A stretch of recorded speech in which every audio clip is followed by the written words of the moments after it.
prix d'achat aux producteurs de noix de cajou est passé de 225 francs à 275 francs, soit une hausse de 50 francs. C'est l'une des décisions du Conseil des ministres de ce mercredi 18 février. Passation de charge à la Cour suprême, René François Afin-Kouassi a pris officiellement fonction. Il remplace à ce poste Koni Mamadou, nommé président du Conseil constitutionnel. C'est le début du carême chrétien. Les fidèles vont vivre 40 jours dans la prière et la pénitence. La journée d'aujourd'hui a été marquée par l'imposition des cendres.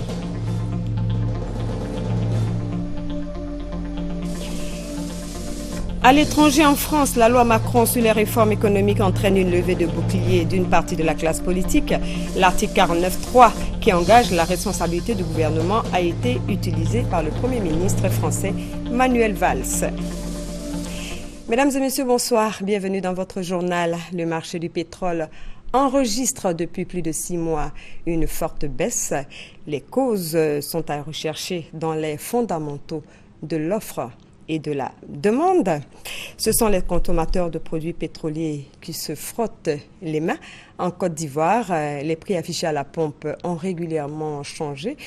Pour le bonheur des automobilistes, le dossier EcoPlus vous en dira plus et ce sera dans ce journal. Je vous l'annonçais dans les titres, le prix d'achat de la noix de cajou aux producteurs passe de 225 francs à 275 francs le kilogramme. C'est l'une des décisions importantes du Conseil des ministres qui s'est tenu ce mercredi au palais présidentiel. Par ailleurs, un projet de loi portant répression des actes terroristes a été adopté. Le compte-rendu est signé Viviane Aïma. Dans le contexte politique actuel marqué tant sur le continent africain que dans le reste du monde par la lutte contre le terrorisme, le Conseil des ministres ce mercredi 18 février, sous la présidence du chef de l'État, le président Alassane Ouattara, a adopté un projet de loi sur la répression des actes terroristes en Côte d'Ivoire. Ce projet permet d'incriminer d'une façon plus précise certains agissements qui sont des actes de terrorisme, qui sont l'apologie par exemple du terrorisme, qui sont le recrutement de personnes destinées à poser des actes terroristes, etc. Et ce projet va édicter des sanctions plus sévères en vue d'assurer une meilleure sécurité pour notre pays, tout en prenant en compte évidemment les exigences liées au respect des droits de l'homme et des libertés publiques. Toujours dans le souci de renforcer la sécurité, le Conseil des ministres a décidé de renforcer la place et le rôle de la police municipale. Il faut savoir que jusqu'à présent, cela se faisait dans certaines communes, mais d'une façon informelle, puisqu'il n'y avait pas de cadre clair, officiel, définissant donc les attributions, l'organisation, le fonctionnement de cette police municipale. Donc ce décret va instituer désormais une police municipale qui va être placée sous l'autorité des maires. Et donc les missions vont se limiter au périmètre de la commune. Depuis la mise en œuvre des réformes voulues par le président de la République dans la filière cajou en Côte d'Ivoire, ce secteur agricole est en plein essor. Pour la campagne de commercialisation 2015 qui démarre ce jeudi 19 février, le prix plancher obligatoire d'achat aux producteurs est en hausse. Il est de 275 francs le kilo, soit une hausse de 50 francs par rapport à l'année dernière. Pour la campagne 2015, le Conseil a approuvé les décisions suivantes. Premièrement, l'ouverture de cette campagne, qui est fixée au 19 février 2015. Ensuite, le Conseil a donné son accord pour l'application du barème et des prix suivants. Le prix plancher obligatoire est fixé à 275 francs par kilo aux producteurs pour la noix de cajou bien séchée, bien triée et ne comportant pas de matières étrangères. C'est un accroissement de 50 francs. Par rapport à l'an dernier, nous sommes passés donc de 225 à 275 francs. C'est 22% de croissance de ce prix. Donc c'est autant d'argent supplémentaire qui rentrera dans les poches des paysans au cours de cette année 2015. Le prix plancher obligatoire magasin intérieur est fixé à 300 francs CFA par kilo et le prix plancher obligatoire magasin portuaire est fixé à 352 francs le kilo. La volonté du chef de l'État et la détermination du gouvernement ont permis donc de faire de ce produit aujourd'hui un véritable produit de rente qui apporte des ressources financières importantes à nos paysans. Le séminaire gouvernemental pour définir le programme d'action du gouvernement au cours de l'année 2015 est fixé au 24 février prochain. Par ailleurs, le Conseil des ministres a entériné la prochaine visite d'État du président de la République à l'intérieur du pays. Elle aura lieu dans le Bassa-Sandra du 4 au 8 mars. La représentante spéciale du secrétaire général de l'ONU en Côte d'Ivoire a été reçue en fin de matinée par le président de la République. Les échanges ont porté sur la situation sociopolitique. Viviane Aïma. Dans le cadre de ces échanges périodiques avec le chef de l'État, la représentante spéciale du secrétaire général de l'ONU en Côte d'Ivoire, Aïchatou Mendaoudou, a été reçue ce mercredi en fin de matinée au palais présidentiel par le président de la République, Alassane Ouattara. Son Excellence, Monsieur le Président de la République, m'a fait l'honneur de me recevoir ce matin en audience, comme il le fait régulièrement pour qu'on échange sur les différents aspects de la situation sociopolitique ici en Côte d'Ivoire. Donc l'échange a été cordial et nous avons échangé sur des questions qui sont des questions importantes, notamment l'organisation des élections, le dialogue politique. J'ai rendu compte au président de la République de toutes les activités que je menais dans le cadre des bons offices. Et j'ai aussi félicité le président de la République pour la victoire des éléphants à la Coupe d'Afrique, en exprimant mon souhait que cette victoire soit l'occasion pour l'ensemble des Ivoiriens de se fédérer, parce qu'elle démontre que lorsque les Ivoiriens sont unis et solidaires, ils sont capables de relever les plus grands défis. Selon l'ONU, la création d'un environnement propice pour les élections de 2015 en Côte d'Ivoire passe par des avancées dans le domaine des réformes électorales, de même qu'au niveau du dialogue politique, du DDR et de la réforme du secteur de la sécurité et de la justice. Voilà, le président de la République va effectuer une visite d'État dans le Bassa-Sandra du 4 au 8 mars. Cela a été annoncé au cours du Conseil des ministres et dans le cadre des préparatifs de la visite d'État donc du président de la République dans les régions de San Pedro, de Boclé et de la Nawa, le ministre d'État, ministre de l'Intérieur et de la Sécurité invite les élus et cadres des dites régions à prendre part à la réunion de lancement qui aura lieu le vendredi 20 février 2015 à 15h à la salle Félix Houphouët-Boigny de l'hôtel du district d'Abidjan.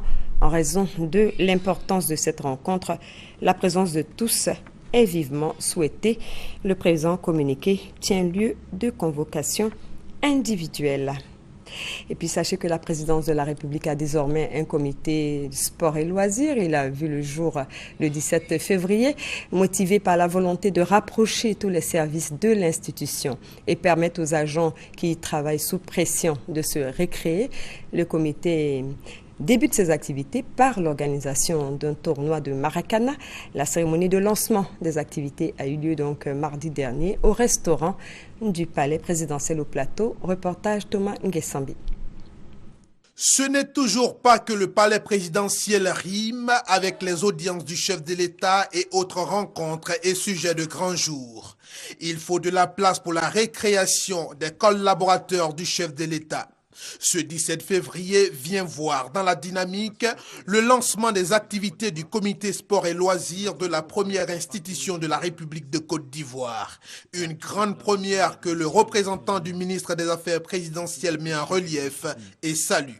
Un comité sport et loisirs à la présidence de la République, pourquoi faire? Eh bien, pour vous permettre de vous frotter les uns aux autres.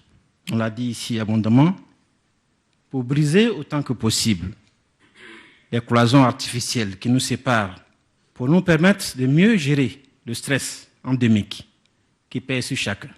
C'est donc un instrument d'une grande importance Pour aller vite et bien, le comité dirigé en ce moment par Jean-Julien Akou commence par un tournoi de Maracana doté du trophée Alassane Ouattara. 8 équipes iront donc à la conquête de la coupe à partir du 28 février. C'est donc avec beaucoup de défis que les managers des différentes équipes prennent rendez-vous. Sur le toit de l'Afrique, vainqueur parmi 16 prétendants à l'issue de la CAN 2015. Sachez que Dame Coupe est en Côte d'Ivoire, vous le savez, depuis le 9 février. Elle poursuit son tour d'honneur. Hier, elle avait rendez-vous avec le corps diplomatique. Une cérémonie qui s'est déroulée au ministère des Affaires étrangères. Reportage Cathy Touré. Plus d'une semaine après la victoire des éléphants à la Coupe d'Afrique des Nations, les émotions sont encore fortes.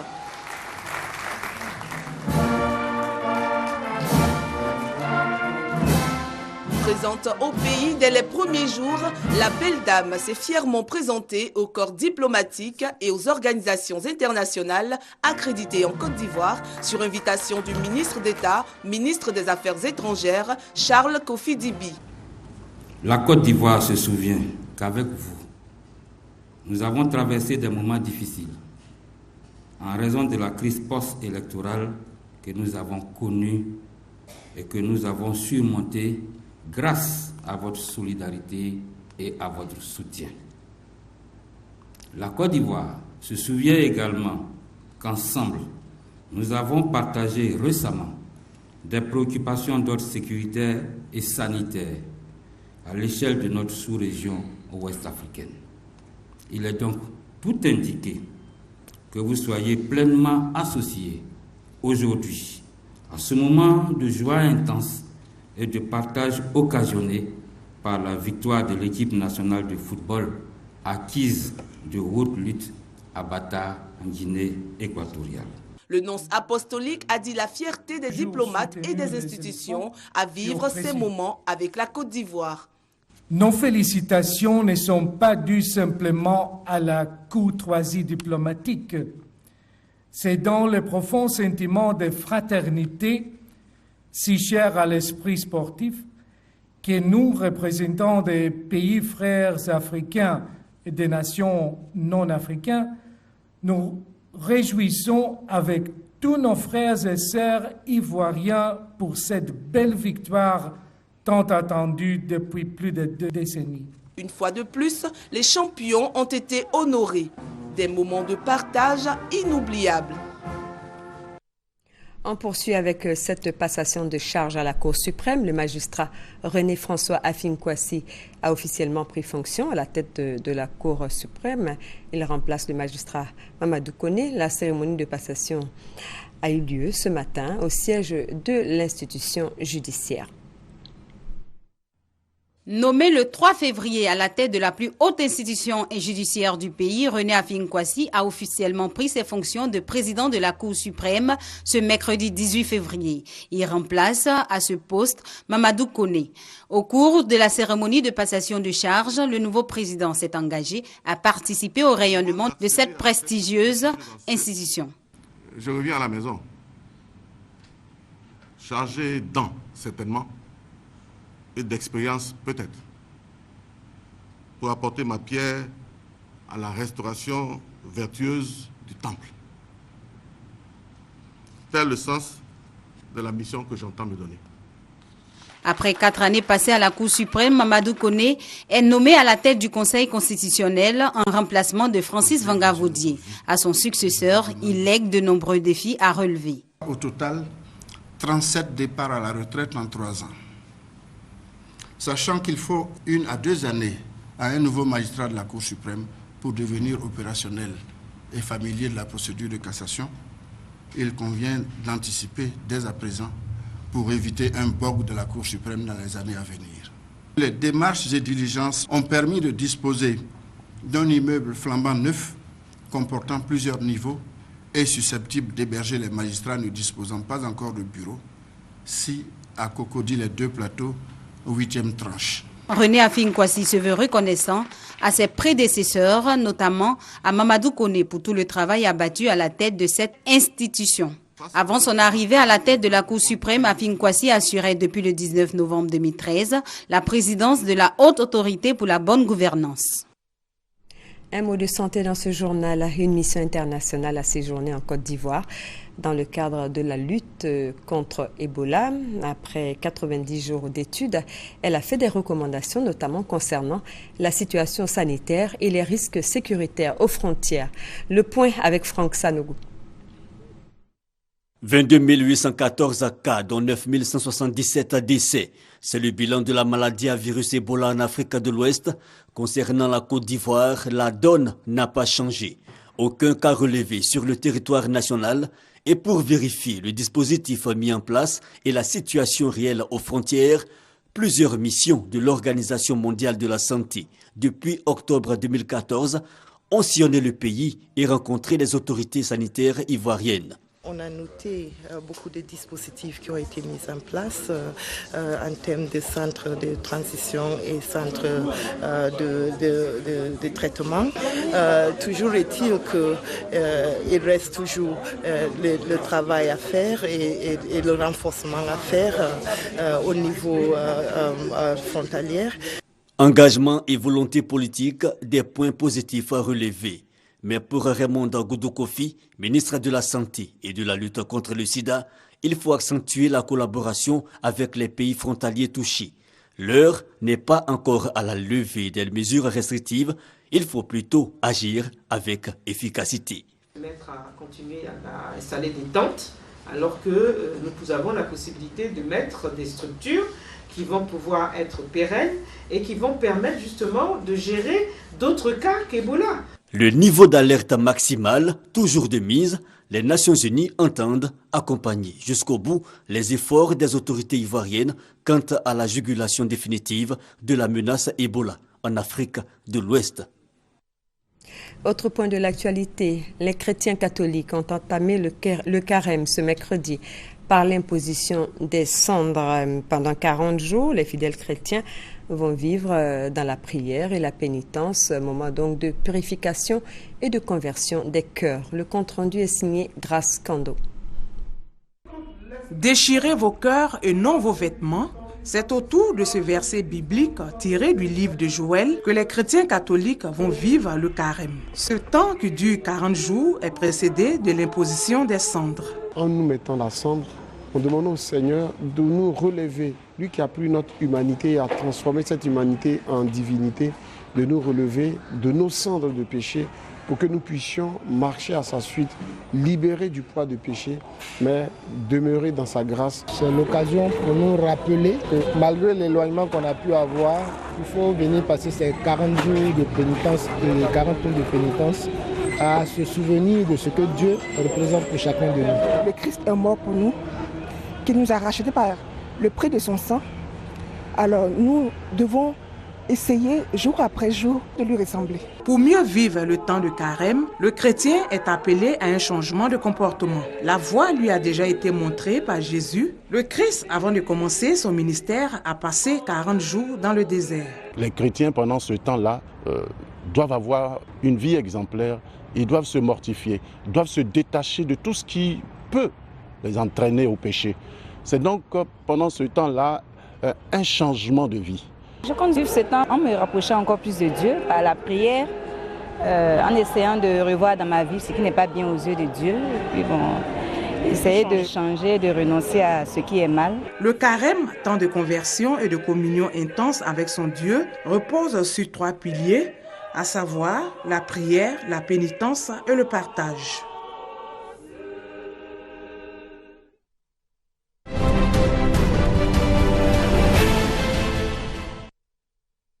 Dans le dossier qui va suivre, le service économie explique la chute des cours du pétrole et ses conséquences aussi bien au plan international que national. Au plan national, avec la baisse du prix des produits pétroliers. Le dossier EcoPlus a été réalisé par Adama Kone. Le pétrole coule à flot et les cours sèchent. Depuis juin 2014, le coût de l'or noir s'est déprécié de 60%. Tout simplement parce que l'offre est supérieure à la demande d'un peu plus de 1,5 million de barils. Une telle configuration ne peut que tirer les cours vers le bas.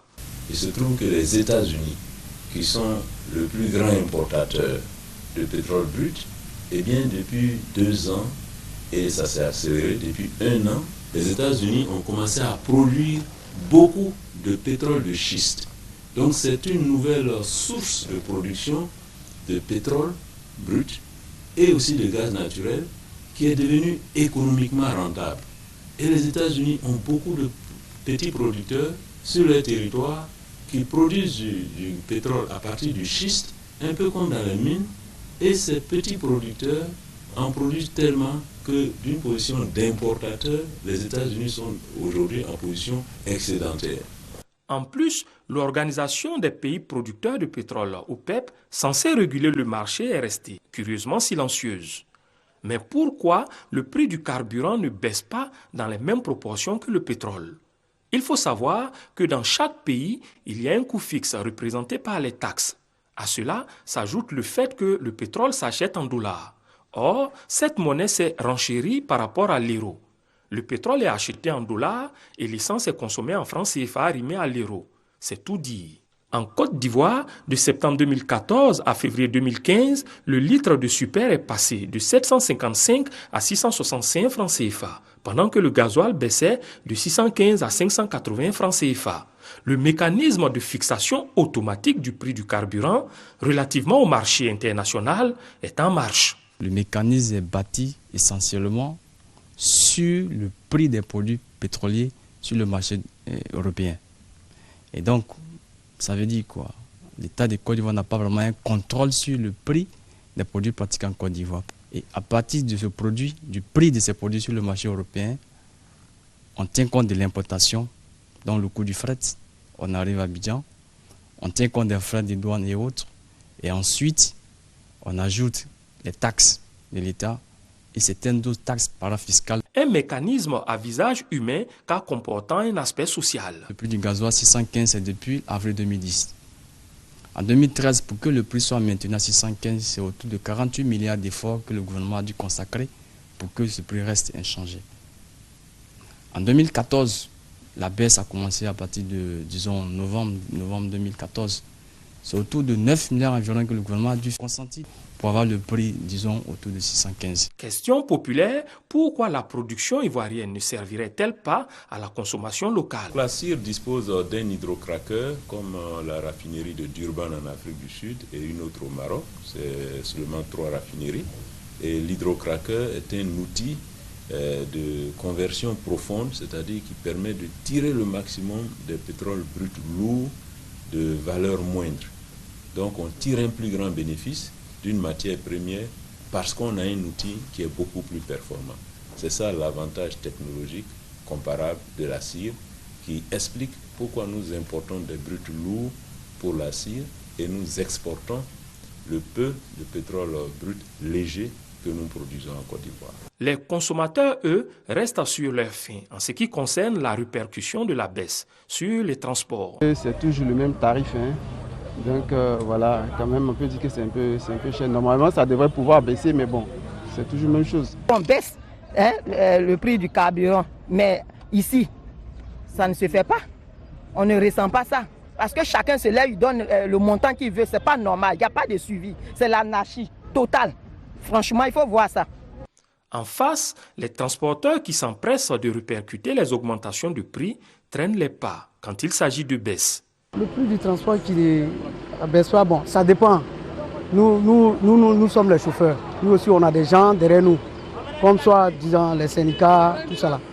Pour ce qui concerne la répercussion au niveau du coût du transport, nous sommes organisés en des différents fêtières. Pour ce qui concerne les conducteurs, nous avons une fêtière dénommée CENOPSI, Conseil national des organisations professionnelles des chauffeurs de Côte d'Ivoire, au sein de laquelle nous discutons pour trouver les plateformes par rapport à tout ce qui concerne notre secteur. Mauvaise foi des transporteurs ou recherche du profit à souhait, pour leur part, les associations de consommateurs ne se limitent qu'aux dénonciations. Il n'y a pas un seul secteur où l'on a dit, bon, comme on paye 35 francs de moins, maintenant, nous allons répercuter ça sur les consommateurs. Alors que le mécanisme automatique qui permet aujourd'hui de réduire le prix du carburant ça devait être un bonheur partagé entre les transporteurs et les consommateurs. En tout cas, le coût du baril fait des victimes et des heureux. Le géant pétrolier français Total, affecté par la chute des prix du baril, va réduire ses dépenses d'exploration de 30% en 2015. L'américain Chevron annonce une réduction de 2500 milliards de francs CFA de ses investissements en 2015. La population américaine, elle, a tout simplement repris goût pour les grosses cylindrées. C'était le dossier EcoPlus réalisé par Adama Kone. Les agents de la RTE ont enfin acquis leur terrain après quelques années de patience. Un site de 30 hectares situé dans la commune de Bingerville. Ils ont effectué une visite de terrain cet après-midi avec à leur tête le directeur général Amadou Bakayoko qui a œuvré pour que ce rêve devienne réalité.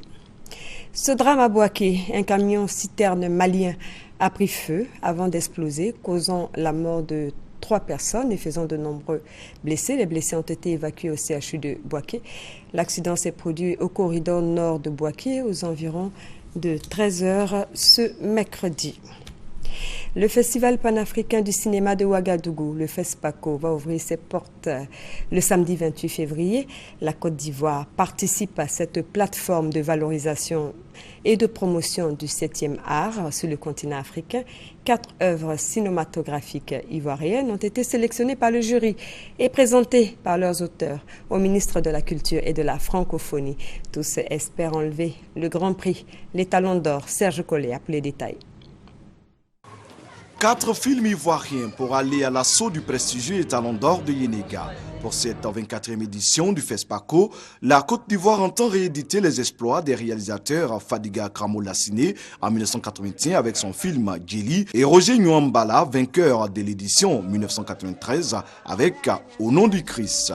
5 boîtes de lait de Siam Marley dans la catégorie court-métrage, Chronique africaine de Marie-Christine Hamon au titre des séries télévisées, Beurre de Karité, Man des Savanes d'Abossi Kwaku Félicia dans la catégorie documentaire et le film Ran de Philippe Lacotte portent les espoirs de la Côte d'Ivoire à ce 24e FESPACO.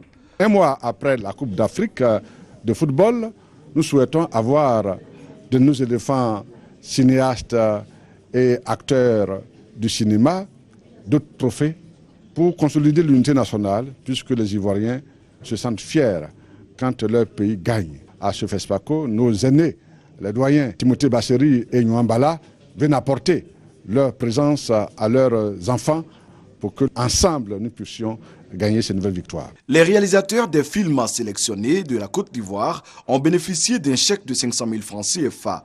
Le ministre de la Culture et de la Francophonie a indiqué qu'à travers l'ONACSI, l'Office national du cinéma de Côte d'Ivoire, et le FONSIC, le Fonds de soutien à l'industrie cinématographique, plusieurs réalisateurs ivoiriens ont été soutenus financièrement, ceci dans l'optique de contribuer à rehausser l'image du cinéma ivoirien.